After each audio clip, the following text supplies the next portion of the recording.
Goeiemôre, liewe vriende. Dis 'n lekker dag, 'n nuwe dag. Ons sit lekker hier by die see. Ag, is maar net die agtergrondprentjie. Ons is maar sommer hier in Centurion en ons gesels kopstukke. Ek het die voorreg om vanmôre vir Pierre de Tooy uh kans te gee om sy storie te vertel.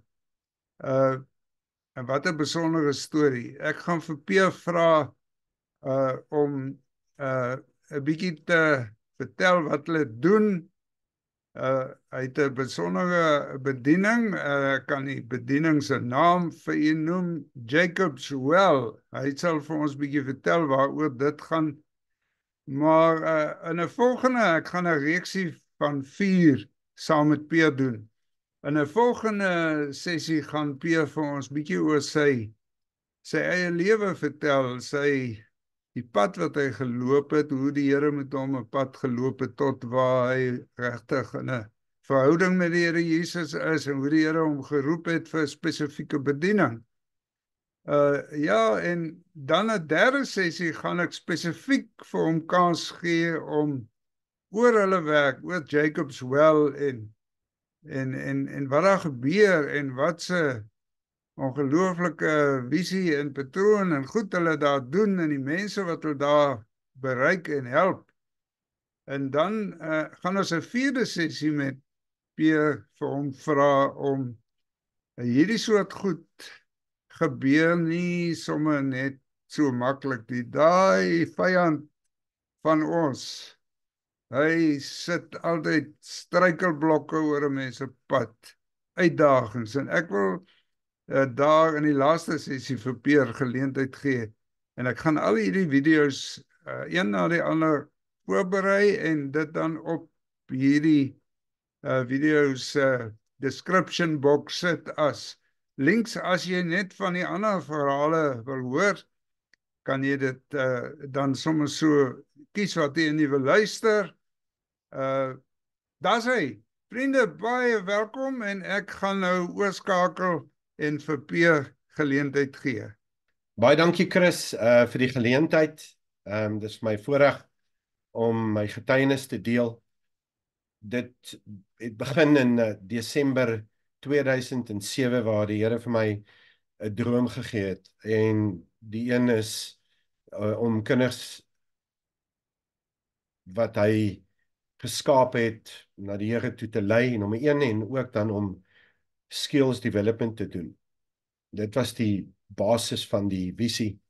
En die eerste stuk grond was aangedui waar ons 3 jaar op kon wees. En dit was daar langs Bothalaan in Centurion. En die volgende stuk grond was in Raslou. En daar was ons vir 5 jaar en het ons onder druk begin kom om te moes skuif. Maar ons het nie geweet waarheen nie, want die Here het die eerste grond uitgewys, die tweede een, en die derde was meer onseker waarheen ons moes gaan. En op 'n stadium het ek by kerk na iets gaan luister van FFI wat Craig Hill aangebied het en waardeur ek baie genesing as mens ontvang het. En toe ek by die huis kom, toe vra my vrou Anke vir my nou maar, hoe was dit gewees? En ek sê dit was baie aangenaam, maar die Here sê dat ons huis moet verkoop.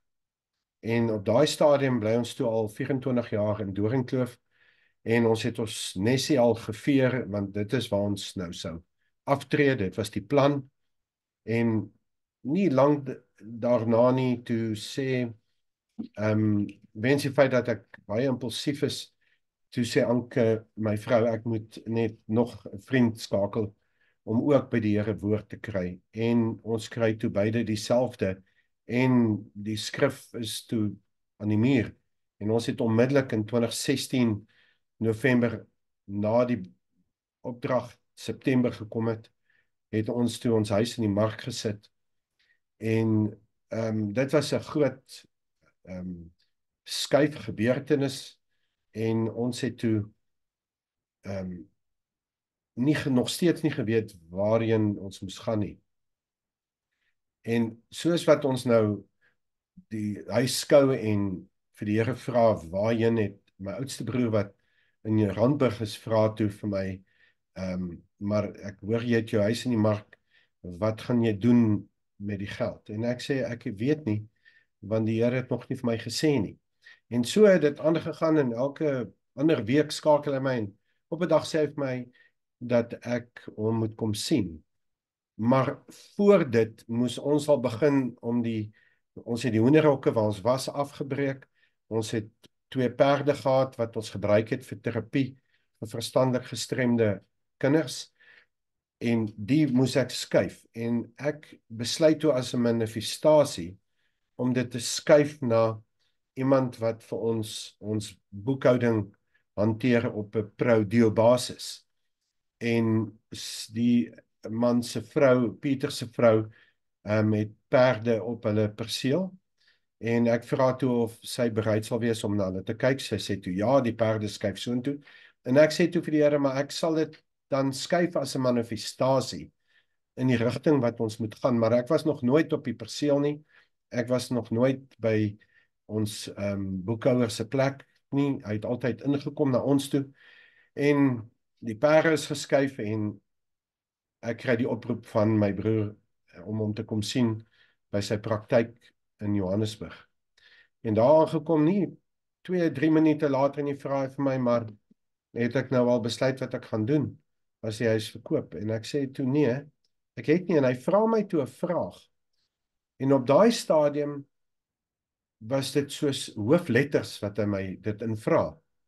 En hy sê vir my, maar ek wil jou iets vra, glo jy in jou visie? Ek sê vir hom, ja, natuurlik. En hy sê toe vir my, maar hoekom belê jy nie daarin nie? En soos 'n pyl uit 'n boog staan ek op en hy vra vir my nou maar, wat nou? Ek sê vir hom, ek moet dadelik ry. Ek weet wat ek nou moet doen. En toe ek so by sy oprit uitry, toe bel ek vir Pieter wat ons boekhouer is en ek sê vir hom, Pieter, ek soek iemand in die omgewing waar jy bly, wat ek 'n agent, sodat ek hulle kan kontak. En in die ry stuur hy vir my, ek is op pad van Randburg af terug deur Doringkloof toe en hy stuur intussen vir my die kontakdetail van 'n agent wat ek toe skakel en ek sê vir hom ek het 'n behoefte waar ons 'n aanbiddingsplek kan bou, waar ek en my gesin kan bly, waar ons het 'n klomp volonteërs waar hulle kan bly en waar ons die perde kan, waar ons al hierdie goed kan sit as ook 'n fabriek, want op daardie stadium het dit gevoel asof ek, in Engels is dit 'n goeie woord om te gebruik om te sê suspended.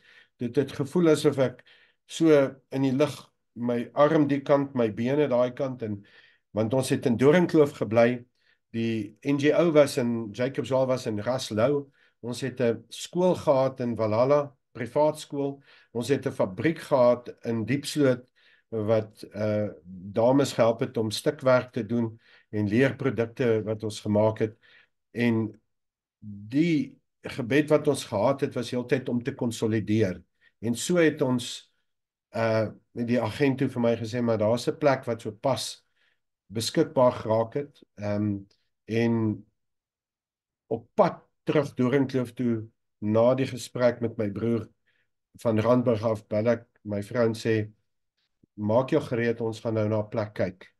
En ek het daar opgetel, ons het deurgery, en ons kom toe op hierdie plek waar ek nou nog nooit voorheen was nie. Dis op die R511 op pad Hartbeespoort toe. Ek het al die pad gery, maar nog nooit gestop nie. En dit is 'n kilo en 'n half van waar ons perde was. En ons het op die plek gekom en dit was maar 'n baie de mekaar 9,5 hektaar plot. En daar was baie potensiaal en ek het toe met my vrou gepraat, en vir enige man wat getroud is, sal die volgende woorde soos musiek in hulle ore wees. Wel, dit was vir my waar Anke vir my gesê het, ek is bereid om hiernatoe te kom en hard te werk, maar ek wil nie nog 'n plek sien nie. En ek het toe die Here gaan vra wat hy sê van die plek, en die woord wat ons gekry het, is die skrif wat sê, dit wat in die gedagte en die hart van die mens nog nie opgekom het nie, is dit wat hy vir ons voorberei. En weer eens bevestiging, weer eens dieselfde woord, maar dit het net deur 'n spreker gekom, 'n kind van die Here, 'n dame, en ons het toe geweet dit is die leiding wat ons moet volg.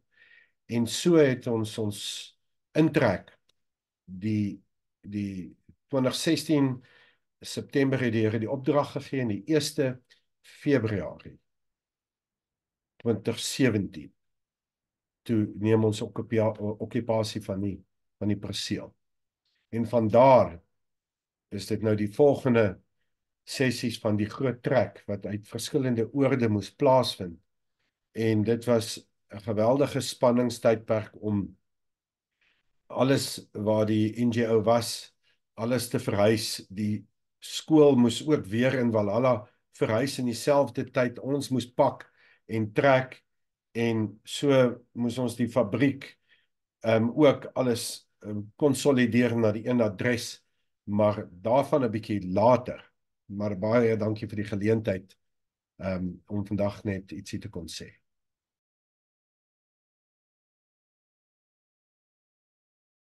In 'n volgende sessie gaan P vir ons bietjie oor sy eie lewe vertel.